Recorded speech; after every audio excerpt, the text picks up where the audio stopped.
staff will be here to host a review and public consultation process that seeks to renew Canada's international assistance policy and funding framework. ACIC and Global Affairs Canada are co-hosting a consultation on Saturday, June 11th from 1:30 to 5 at Mount St. Vincent University. We're excited to be able to provide a space for Atlantic Canadian voices in this important process. ACIC will be preparing a formal report for submission to Global Affairs based on the input from our members and other Atlantic Canadian participants, which will then become part of a larger report that will capture the thoughts and ideas from members of provincial and regional councils from across Canada. We look forward to spending the next 3 days together with you and hope that we will all have the opportunity to increase dialogue and make connections between the issues and actions necessary to create a sustainable future, both locally and globally. I'd like to call Carolyn my way to come and introduce our keynote speaker.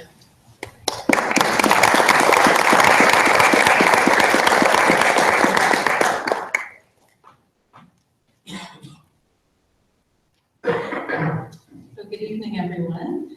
I guess several months ago when our Symposium committee was meeting regularly and it got to the point of finding a keynote speaker for tonight's event, we quickly set upon a few criteria. One was that we wanted to make sure that this was somebody who could speak to the history of international cooperation here in the Atlantic region. But at the same time, someone who could situate that story within the broader context of Canada as well as the world. It also must have been somebody who's not stuck in the past, even though we were celebrating 40 years of international cooperation. It must be someone who is forward-thinking, someone who could reflect on the lessons that we've learned over the decades and our various strengths as well as our failures, and continually rethink how we can do better to achieve a more just and sustainable world. And so I'm pleased to say that we're fortunate to have just such a person here with us tonight.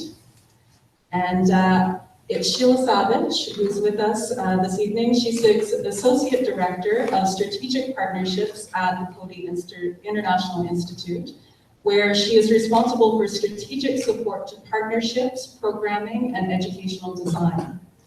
Sheila has worked with communities and civil society organizations in Atlantic Canada, South Asia, East Africa, Latin America, and the Caribbean, as well as governments and UN organizations. She's also a former board member of ACIC and currently sits on the board of the Courtauld Institute and the Canadian Council for International Cooperation. I also had the good fortune to work with Sheila at the outset of my career. She was actually my boss. And at that time, more than that, she was a mentor. And in doing that, she modeled a commitment to partnership, a belief in the value of volunteerism, and an understanding of the importance of engaging Atlantic Canadians in global issues. So over the years, despite her running off to various places in the world, as far as Antigonish, she has remained a dear friend. So I'm pleased to have her here with us tonight. So please welcome Sheila Savage.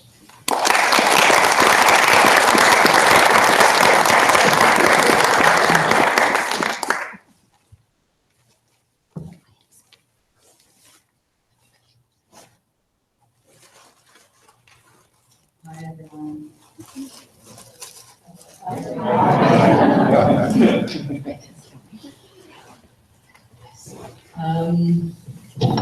It's nice to see a good crowd, but not a huge crowd. I'm much relieved by that. Thank you to that very appropriate introduction and welcome, and to the welcome at St. Mary's. And I was sitting there reading what it says here, which is in One University, One World, yours, which talks about St. Mary's, but it could equally apply to ACIC. One Institute for Learning, One World, and it's ours. So thank you, Carolyn, for that introduction. I'm not sure that it's warranted. When I was first asked to be a keynote speaker for this event, I think the word I used was bemused. And I was a bit bemused and a bit intimidated, actually, because I am not the public speaker in my family. Those genes have gone elsewhere. And the thought of writing a speech, let alone presenting a speech, it doesn't play to my strengths, quite frankly. So because I work at the Coady International Institute, has anyone heard of the Coady International Institute? Yeah, okay, right, so that's good. Which is part of St. Francis Xavier University.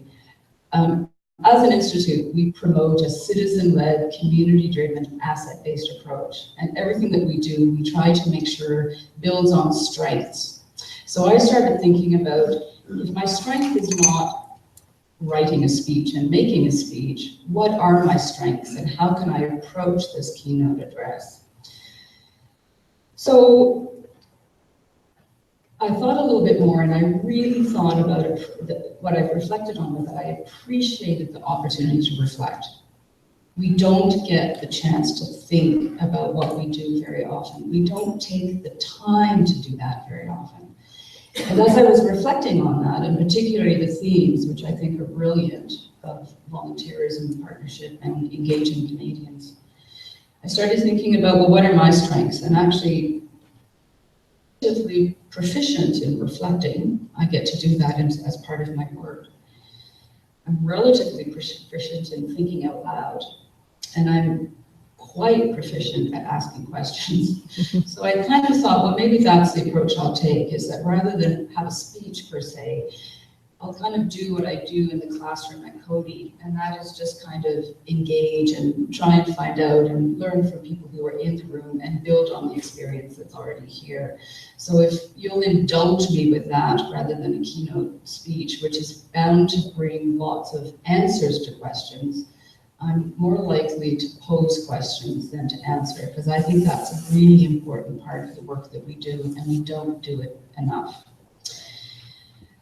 So first of all, in that vein, I'd kind of like to get a sense of who's here in the room. So I'm going to ask people to kind of participate a little bit, okay? So who in this room, and just raise your hand or stand up if you like, who in this room is a member of ACIC? Okay, so quite a few, but not everybody, which is great, because that's what's really great about this particular symposium, is that it's for members, but it's also for people who are interested in hearing and learning about the key issues of injustice and inequality. Okay, so who's here from Newfoundland? Anybody from Newfoundland? Great, okay, so good representation. We'll expect lots of dancing and singing tomorrow night, okay? Type that I should not. Excuse me. Okay, who's here from PEI? Okay, great. All right, a small but mighty crowd, which is PEI, right? Okay. Who's here from New Brunswick? Okay, good number. And from Nova Scotia? Well, I guess that's to be expected because we don't have to come so far. Okay, and who's here from territories that might not be considered one of those 4 Atlantic Canadian provinces? Okay, and where are you from? Ontario, Toronto. Okay, and Ottawa, okay, all right. And From Ghana. From Ghana? Anyone else? From Zanzibar, Tanzania. From Tanzania, okay, all right. Anyone else who's not from the Atlantic? Okay, yeah? China, okay, good, well, welcome. And I'll reinforce that welcome to unceded Mi'kmaq territory, to Nova Scotia, to Atlantic Canada. Okay, so who here is doing work in education? So quite a few people. All right. And what about food security? Anyone who's doing work in food security? Okay, so quite a few people for that. Gender? That's interesting, not so many, okay. I thought gender was a cross-cutting theme for all. Youth. Working with youth, okay, so lots of people working with youth, great. Advocacy, Now, this is where I expect everybody's hand to go up, because all of our work is about advocacy and policy. Okay, all right, great. Public engagement. Again, okay, great. Is there anyone in this room who considers themselves to be Indigenous? Okay. Okay, good, okay, right. And is there anyone in this room who considers themselves to be a volunteer?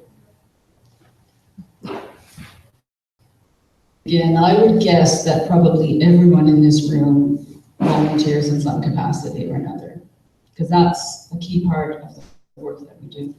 And who in this room works in partnership? Okay. And again, I would guess that all of us work in partnership. Okay, so that's really helpful for me to get a sense of who's here. Is there anything I didn't ask people to kind of identify that you feel like you'd like to claim some kind of space? Yeah. Language, thank you, exactly. Okay, so how many people here would be Francophone? Okay, so a good number. And how many would speak more than 2 or 3 languages? Okay. So, anything else? Anyone else identify themselves in ways in the work that we do that is different from those that we've talked about just now? No? Belong. Sorry? Belong. Belong, yes, okay. Well, so who in this room would consider themselves bilingual in more than 1 or 2 languages? That would be, yeah, okay, great. Okay, so as I said, that's helpful for me to get a sense of who's here. But it's also helpful, I think, when we gather together with people that we don't know, and sometimes we know people and sometimes we don't, to understand what makes us distinct. And what makes us distinct and different helps us identify why we do the work we do. But you'll also see that a number of people raised hands in different ways. And what brings us together and the commonalities that we have is even more important. And so I think that's the interface between what makes us distinct and what we have in common that is really important in the work that we do.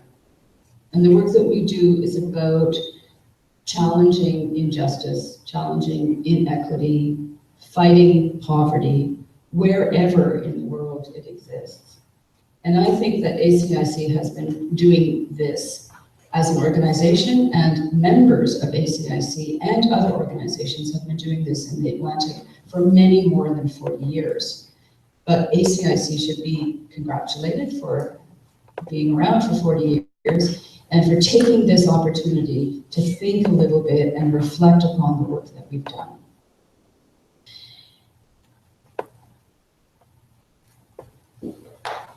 There is a lot to celebrate, and as Carolyn said, one of the criteria for looking for a speaker was somebody who had been around a long time.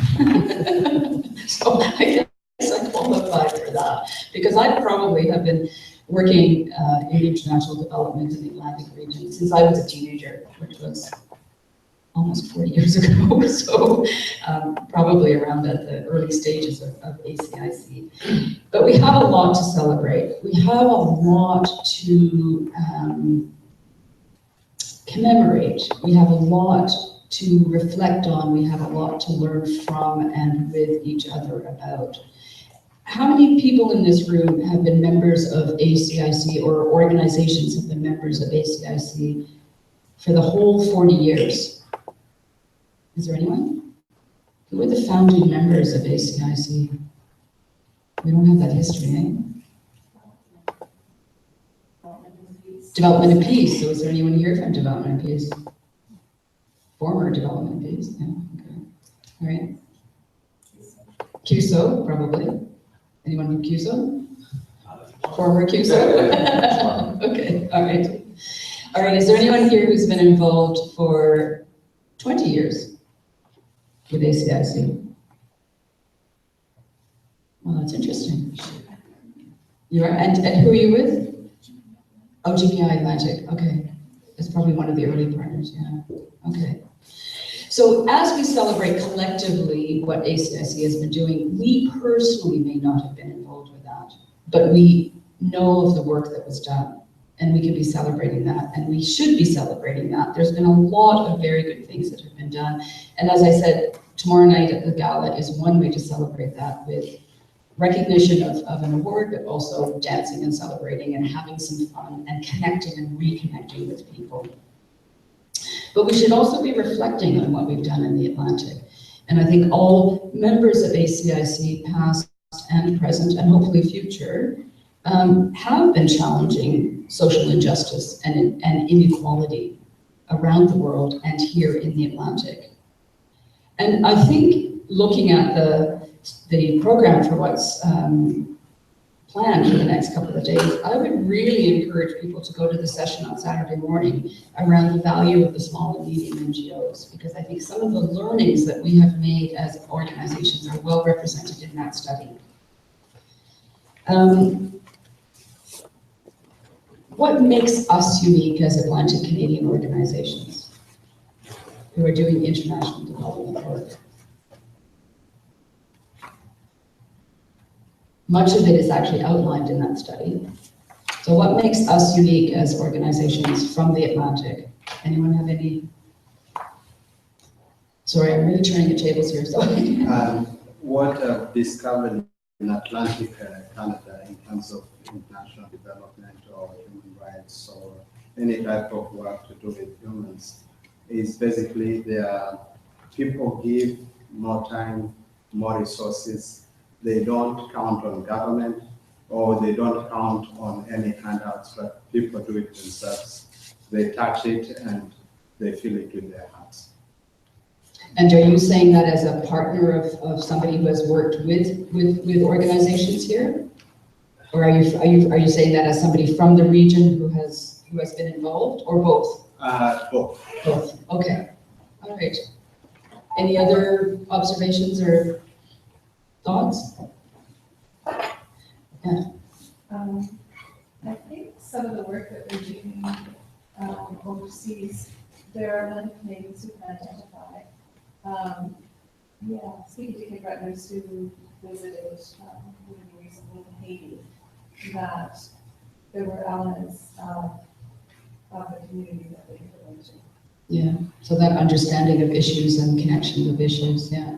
And apologies, I didn't ask earlier if there are any Cape Bretoners in the room. I should have done that. Are there any Cape Bretoners in the room? Okay, there you go. Okay, good. Yeah, and I think, that study indicates that small and medium organizations who are working in international development, and there are many of us here I don't consider Cody small, but I have been involved with organizations that are small and medium sized.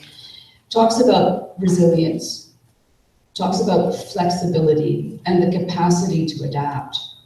And I think that's what you're saying, and also the capacity to reach well beyond our own borders and to have genuine interaction based on principles of respect, mutual learning, and solidarity. Using those words and that approach for many, many, many years, and it's certainly done in other places as well, but there is a sense of what's been done in the Atlantic and the connections that exist between Atlantic Canadian organizations and international organizations that I do think is a little bit unique. It's also, I think, something that we have in common with other organizations around Canada. And I think that ACIC has done a fantastic job as a network and has a history of making those connections between regional issues and concerns. That point that you've raised, Marianne, that there are issues and concerns of inequality and poverty and injustice and environmental sustainability here that are very similar to those issues elsewhere in the world. And ACIC has long included some of those non-traditional players like universities and environmental groups and community-based organizations. And I think that that's a real asset that actually should be celebrated as well. So I think there's a lot to celebrate about the way that we're doing things. I also think there's an opportunity to rethink and learn from what we've done. And I really congratulate ACIC on the 3 themes that are being looked at, because I think that the nexus between volunteerism, partnership, and engaging Canadians is actually the crucial point for making change.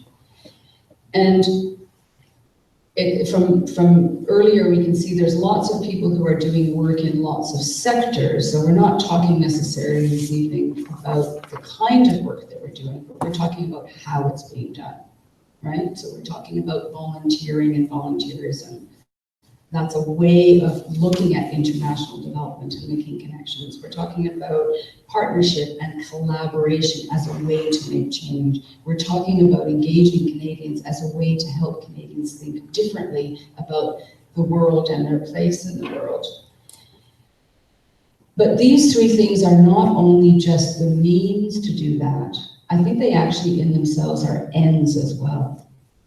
We need to value volunteerism more. How many of our organizations are entirely dependent on volunteers? And how do we really value that? We often talk about volunteerism in international development as that international experience where people have gone and been volunteers internationally as interns or as CUSO cooperants or Canada World Youth participants or Crossroads participants or whatever. But the element of volunteering that people do in our own communities and in our own organizations, I think we need to value that even more than we do. Be exploiting it, but we should be valuing it and recognizing it. I think there's a lot of experience in this room about public engagement and active citizenship. And I think there's a long history here of being able to make those global to local to community to international connections and building on that. And helping Canadians, helping ourselves understand the really complex issues is never easy. But if we can relate it to things that we already know about, and if we can encourage people to become active citizens wherever they are in the world, that is what's going to make the change. Is individuals working collectively to make change. And that to me is what public engagement is about, is encouraging people to do that. And there's a really interesting study that was done by the Institute of Development Studies at the University of Sussex in the UK. I think it was a 10-year study that looked at citizenship and citizenship, what difference how people can actually get involved in their own countries.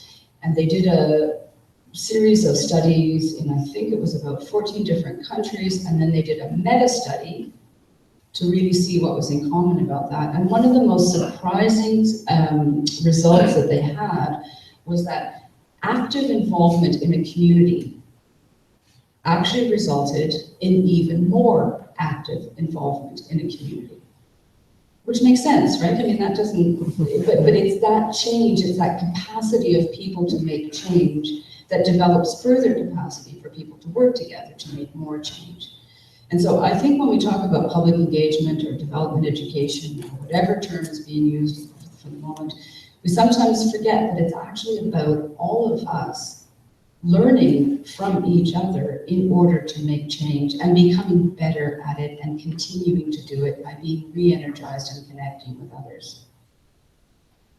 And I think in terms of partnership, we can't work alone, right? We know that, and in this region, we know that even more than in some other areas. And if you look at something like the anti-Finnish movement, which goes way back more than 40 years, and other movements that have happened in this region, they show that it's only by collaborating with people who may have similar goals and purpose, but may come from very different walks of life or experiences that we actually can make change.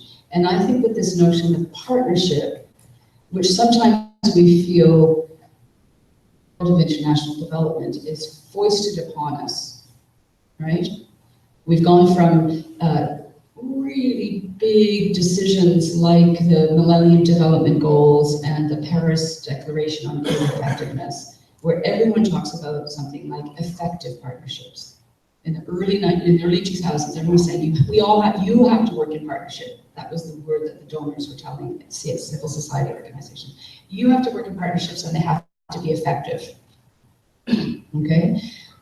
That was challenged by civil society and resulted in something like the Istanbul Principles for Development Effectiveness that has shifted the narrative from it being about effective partnerships to equitable partnerships.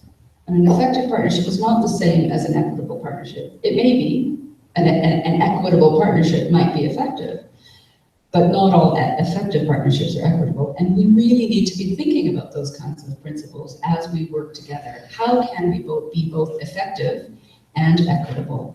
And of course, the Sustainable Development Goals talk about multi-stakeholder partnerships or multi-sector partnerships.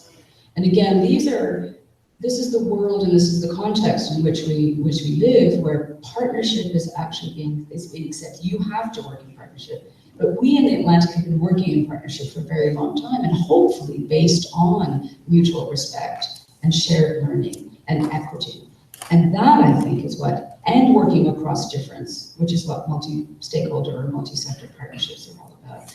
So I think we just have to re-examine and reflect on some of the things that we've been doing, but also think about how we can be doing it a little bit more and better, okay? I think Agenda 2030, and if that term is relatively new, right? I mean, people have heard about the Sustainable Development Goals, but is there anyone who can define what Agenda 2030 is? I'm looking at Brian.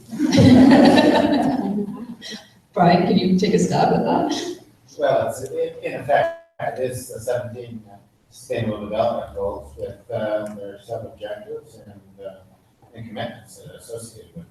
Yes, and this was a process that came up with these Sustainable Development Goals that was very different than the Millennium Development Goals, right? Because in theory there was consultation and people were being invited, and of course if you invite civil society and private sector and governments and bilateral agencies to all get involved, you're going to end up with more than 8 goals, right? We have 17 Sustainable Development Goals and 159 indicators, something like that. 160. So, okay, all right. So, sorry, how much is that? 169 indicators. Okay. So even so, that's something that again is the context in which we work that has been defined, that we've had some input into, but that's also going to define our work. But though there are some very, very, very good tools that are part of that can help us in reaching that goal, and the collective effort to make change in this world is Agenda 2030. We have to work together to make that change. I was at the CCIC annual meeting 3-4 weeks ago, and David Navarro was there, and he is he's the special advisor for Agenda 2030. So he has actually been appointed by the UN to be the person who's taking this forward and making sure that the Sustainable Development Goals are understood and supported, and that we all are able to act on them. And he talked about a number of very interesting things, but he talked about how what we need are spaces, standards, and strategies to actually be able to move forward on that agenda. And if this is a collective agenda that is no longer organizations in the North that are supporting organizations in the South to work in their communities to tackle change. If this really is a collective and universal agenda, that means we as Canadians have to be doing this and tackling inequity, inequality, poverty, climate issues in our own communities. We have to have a sense of what that purpose is, and we need to have some kind of common goal. And as he said, which I thought was a bit sobering, there is no plan B. There is no planet B. These are really big issues that we have to look at, and we have to think about how we're going to do those things in a way that is a little bit different. So in terms of those things like spaces and standards and strategies, this is one of those spaces. We have to think about where are the spaces that we can actually learn from others, connect with others, and take the time to reflect on what we've been doing and think about how we can do it differently. And I would say that the workshops that are outlined in there, it's a really impressive collection of workshops. And if you look at them, you'll see that there are workshops where people are sharing experiences on new takes on volunteering. Service learning as a way of volunteering in communities, okay?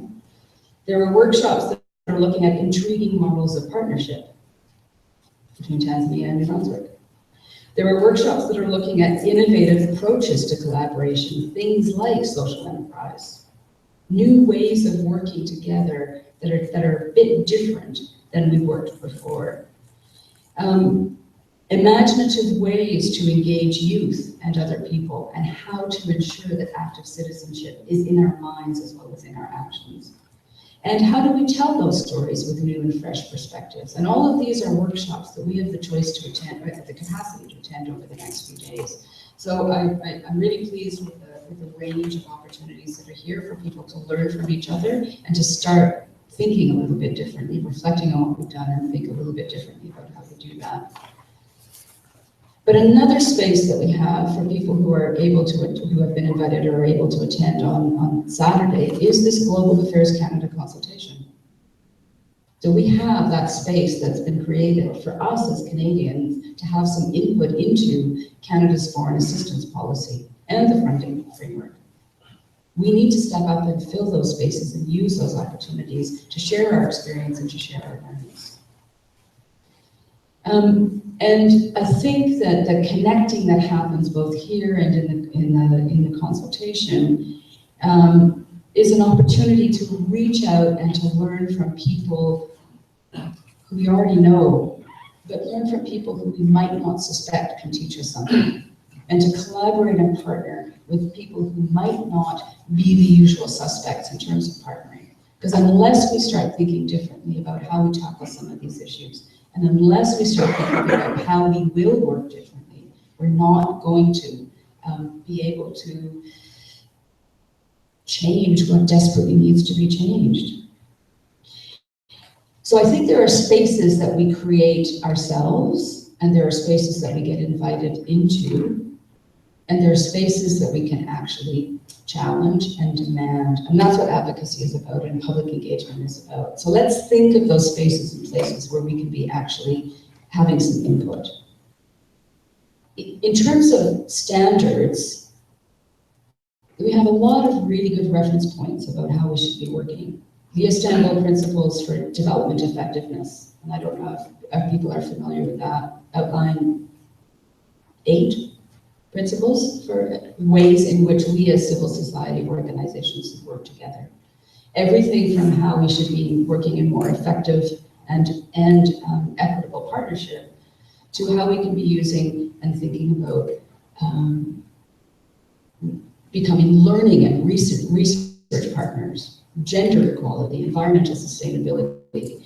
Those CSO development principles are really important. I encourage you to, if you're not familiar with them, to become familiar with them. If you just Google CSO development principles, you'll get to a lovely page that has all of the principles, including a very interesting diagram that's actually from Canada, that CCIC was involved in with the provincial and regional councils in creating a really nice kind of visual format of what those principles are. We should be using those to hold ourselves into account, each other's into account, and using them as reference points. Those become some of our standards, along with things like the ACIC Code of Ethics, which very nicely outlines a lot of the ways in which we should be working. We have to have, in a world of transparency and accountability, a little bit on our heads so that it's not about financial accountability and audits. It's about us being responsible and accountable to ourselves. And principles like those outlined in the Code of Ethics and the CSO development principles are really important.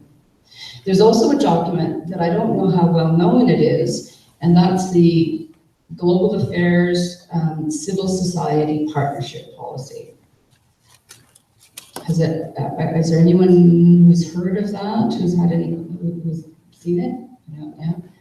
It's a very little known policy, and it's actually, it came out under a previous government, which for many might be a surprise to hear, but it actually is a policy that outlines how the government of Canada will work with civil society organizations as partners in order to alleviate poverty and work towards change. And there's some very good stuff in there. So that can also be a standard that we can be comfortable with and use. And then we all have our own standards and ways of working, and there's many, many, many more. But I think we always have to bring it down to principles. I think of standards as principle-based and values-based ways in which we agree to work. And I think that if, to go back to David Navarro, if it's about spaces and it's about standards and it's about strategies, we need to know what we're working with. We know what we do. What are the reference points we need to actually be thinking more about? And then in terms of strategies, I think that's our challenge. What are the strategies that we need to be developing? How can we be working differently to build on the fantastic work that's been done, but to do it a little bit differently? And I think that there's lots of opportunity to think about that over the next couple of days. To learn from each other, to reflect on what's been done well, and to begin thinking how we can do things differently for a just, sustainable world. And I can't think of any better starting point than the one that we actually did start with, and that was shared with us as from by our elder as the 7 Fathers' teachings. Those are really important principles upon which our work should be based, whether it's here in Canada or in a Mi'kmaq community in Cape Breton or in a community anywhere around the world. So correct me if I got these wrong, but I think that these are really important ways to ground our work in honesty, in peace, with humility and wisdom, courage and bravery, respect and truth. And I've seen so much of the work that's been done in Atlantic Canada that actually represents that and reflects that really well. And I think the challenge is how can we be doing it even better as we move forward. So, thank you. I guess I'd like to open up for questions or comments or feedback or reflections, if people would like to raise anything. And while you're thinking about something to say, I would just like to say that I really appreciate the work that ACIC is doing. I have great respect for the people who are involved, the members, the priorities, and the way that this is being done. And as we move forward and we do engage other Canadians to be active citizens and become more active citizens ourselves, as we value volunteerism, and as we think about how we will work differently in ways to collaborate and ways to partner, I think ACIC is doing a great job of being the network that helps keep us together in that particular approach. And if you have any questions, please raise your hand. Yeah. And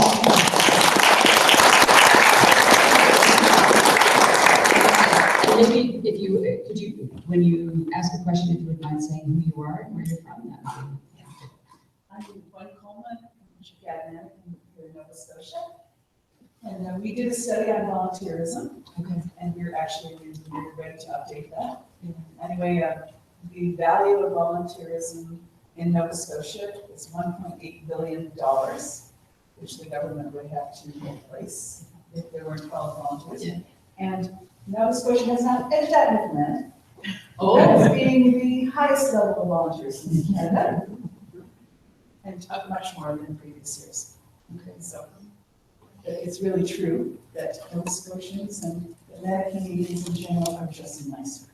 And step up and take responsibility. And sometimes that's because we have to, right? But sometimes it's because we feel we take that responsibility seriously to ourselves and to our neighbors wherever they are.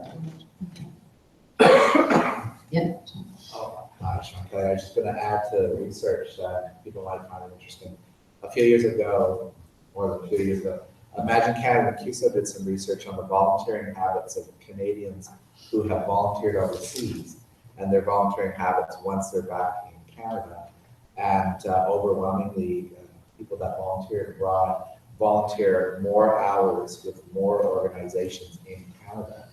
And the qualitative research showed that overwhelmingly, they learned the value of community when they were abroad. So you would expect they would volunteer a lot on international issues, but actually they volunteer for the most part on local community issues, but at a substantially higher rate than Canadians who've not gone abroad. And that's everywhere in Canada. Yeah, that was a national. Yeah. But again, people in this region did volunteer. And again, that's nothing to be smug about. That's something to celebrate, right? Okay. Any questions or comments there?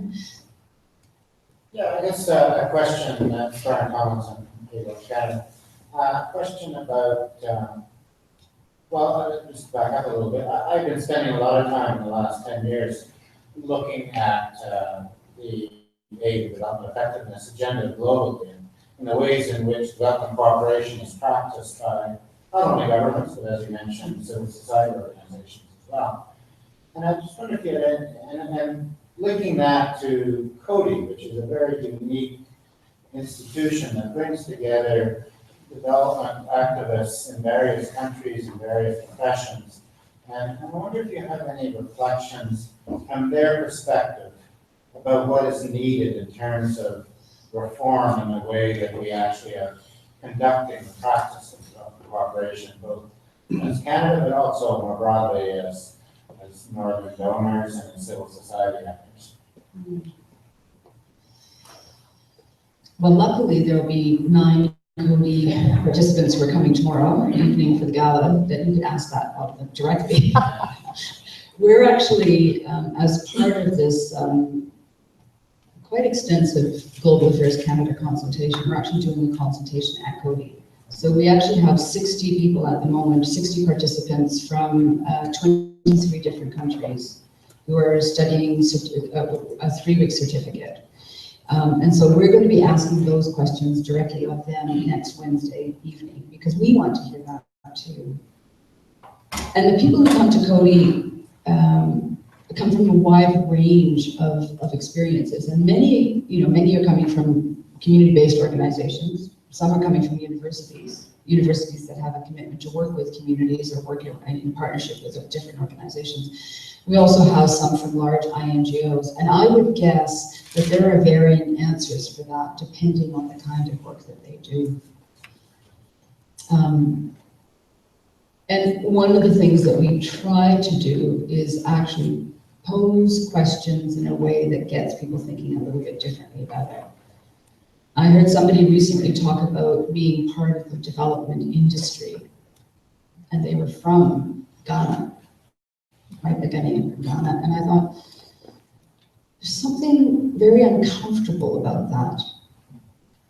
You know, the fact that this is considered by some to be an industry.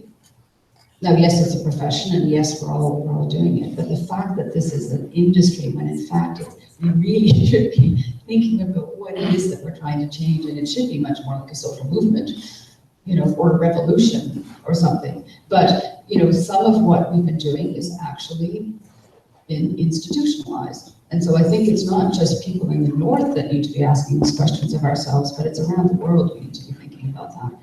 Really, what are the policies and the principles and approaches that will ensure, you know, change can happen. And that's what's interesting about some of the questions that are being posed in the Global Affairs consultation. Because I think they're trying to get at that, but I I just don't know that the way that it's facilitated is going to get that. And so I think we have to, on Saturday, figure out a way to get some messages across we have with people. No, I mean, I have a lot of respect for the fact that this consultation is happening. I think it's really important and it's really timely. And if we don't jump and take this opportunity, we might not have it again. But I think we need to think differently and ask them to think differently about the way in which some of those questions are being posed.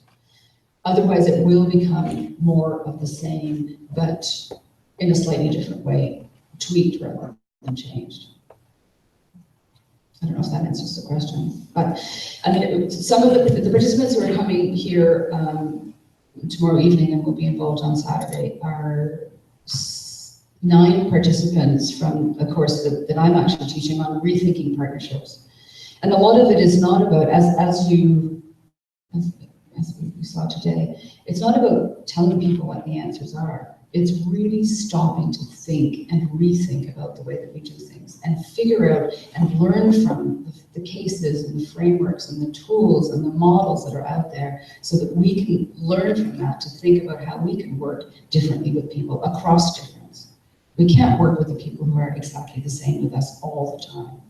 We have to work with people who are different. We bring different strengths and different assets to it. And if we work with people who are exactly the same, we're just going to end up doing the same thing. And if we do things in exactly the same way, the same amount of change is going to happen. And so I don't think there are easy answers to this, but it does start with really thinking differently.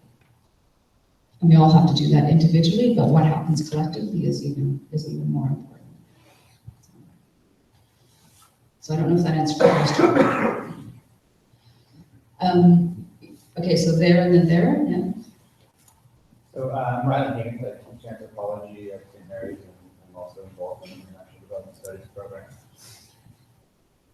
I talked to and gotten to know lots of young people, high school students, university students. My talks with them, I would say that volunteerism has been co-opted quite significantly. They feel pressure to do it, not because they actually feel it's important, because it's supposed to be on their resume. It's very circumscribed on certain kinds of volunteers wouldn't count. If one of them came over to help me raise my barn one summer for 2 days, that wouldn't count. They couldn't put that on their resume. There's still a lot of pressure to do volunteerism. I would say it's been substantially co-opted, especially by corporate Canada. And I'm wondering your thoughts on that. I don't know, Gwen, was that part of the study that you did? Did you have any findings about that? Yes, indeed. We have some findings on It's okay. So I don't know if I recall so well Okay. off the top of my head, but I do have a report.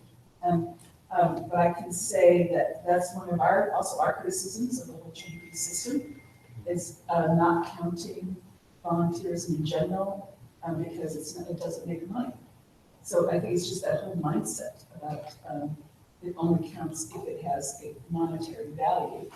So that's why we try to value volunteerism in that way also, just simply so that it can be in that conversation. Yeah. So anyway, I could talk more with you about it later.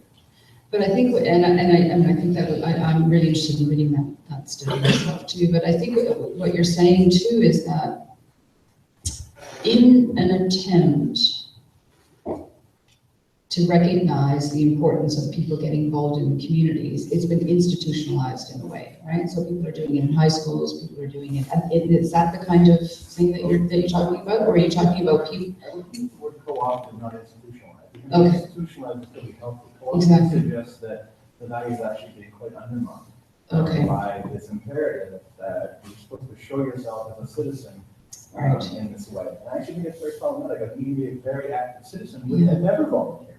I think you can do really cool stuff Yeah. and contribute to the community without technically volunteering. Because I guess it gets to the question, what does it mean to volunteer? Does it mean to work without pay? Is that the nature of the idea that we're talking about? Or what does it mean to be a volunteer? Yeah. I think it's actually quite problematic. I agree, and it's also exploitative in a sense, right? I mean, that's part of the problem. Part is actually another entire question. Yeah. For quite a lot in terms of what one of our the internships, voluntary internships, unpaid internships. I'm sure there's stories that the hotels in Vancouver asking you to come do an unpaid internship as a bus person or a maid. It's actually alarming from an anthropological perspective anyway.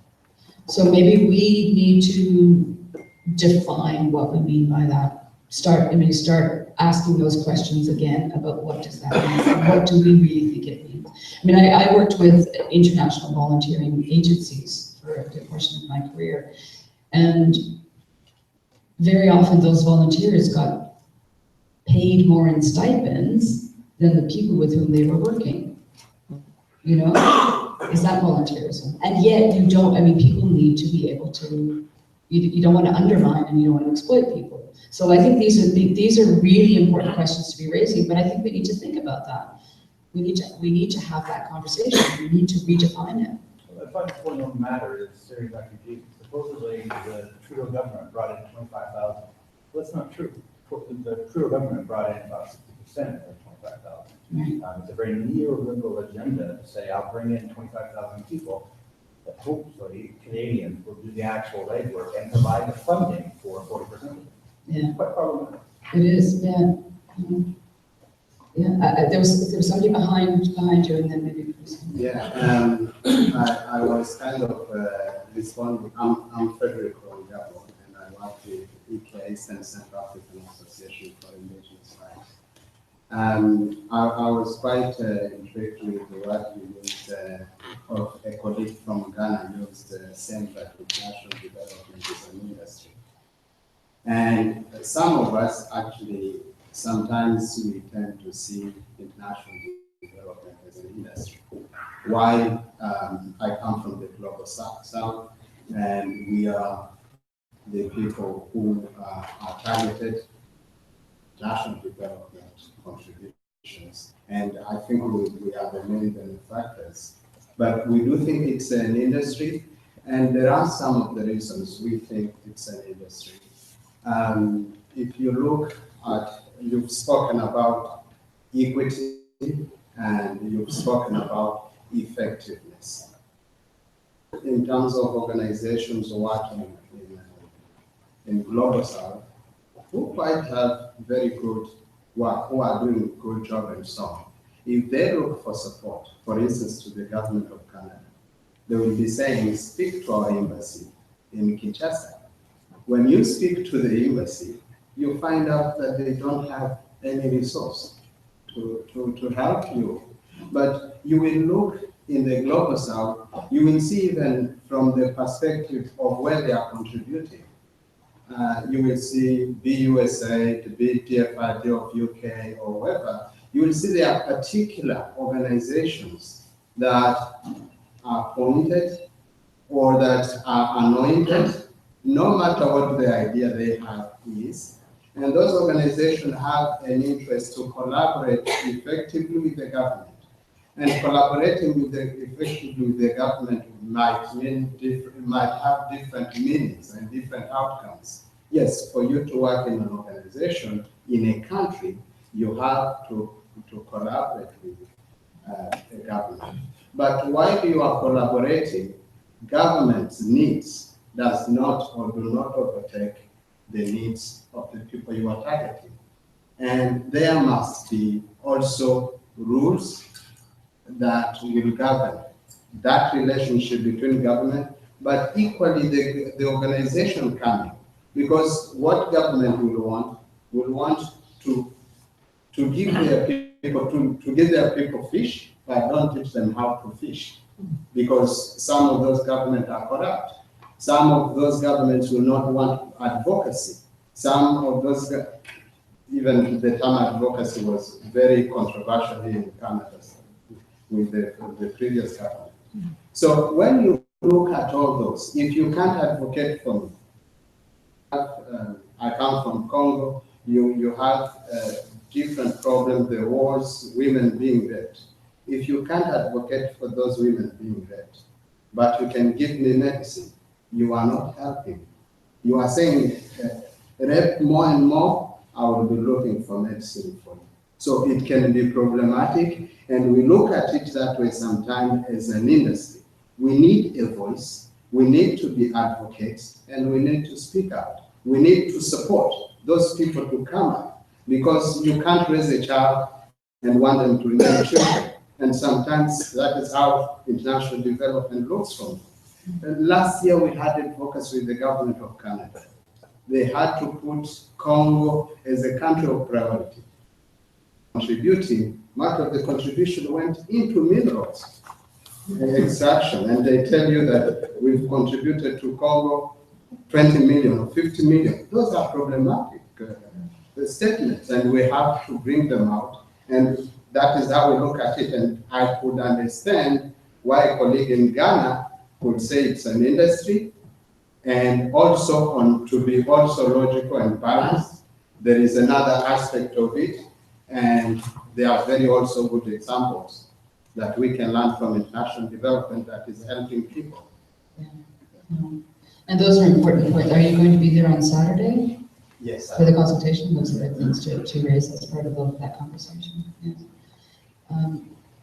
Chris, apparently we have 5 minutes left, so Chris. Yeah, well, just going back 40 years, and well, I forget what I was going to say after. Thank you very much for clearing it up. But essentially, I think one of the realizations that people need to have everywhere is that 40 years ago, we did go through the whole process that addressed some of that phony baloney stuff, like unpaid internships. That basically what we're seeing is a lot of just junk in terms of processes and ways to raise the young or teach people the value of work or whatever those were.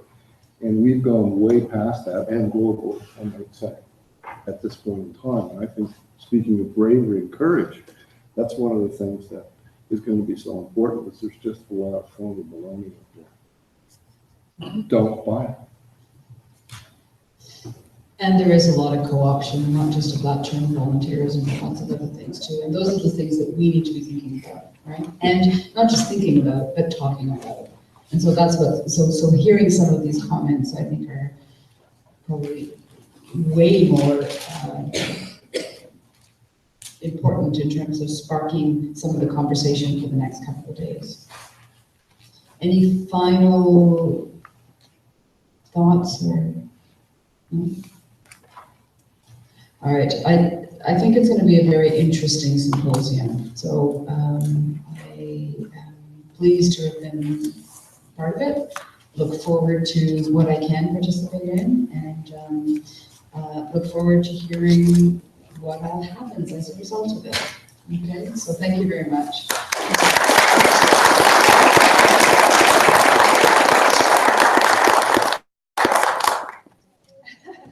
So certainly, I think what Sheila has done for us tonight is to go start the celebration, but also challenge us. And I really, really like those words that you had about learning from each other to make change. And I'm going to hold those with me over the next few days.